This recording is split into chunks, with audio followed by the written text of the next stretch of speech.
اور جب ہمارا ارادہ کسی بستی کے ہلاک کرنے کا ہوا تو وہاں کے آسودہ لوگوں کو فواحش پر مامور کر دیا، تو وہ نافرمانیاں کرتے رہے،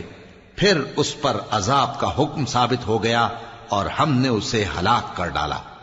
اور ہم نے نوح کے بعد بہت سی امتوں کو ہلاک کر ڈالا، اور تمہارا پروردگار اپنے بندوں کے گناہوں کو جاننے اور دیکھنے والا کافی ہے۔ جو شخص دنیا کی آسودگی کا خواہش مند ہو تو ہم اس میں سے جسے چاہتے ہیں اور جتنا چاہتے ہیں جلد دے دیتے ہیں،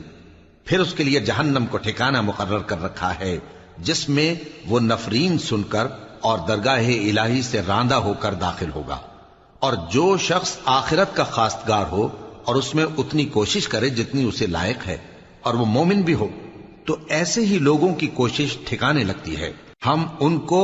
اور ان کو سب کو تمہارے پروردگار کی بخشش سے مدد دیتی ہیں، اور تمہارے پروردگار کی بخشش کسی سے رکی ہوئی نہیں۔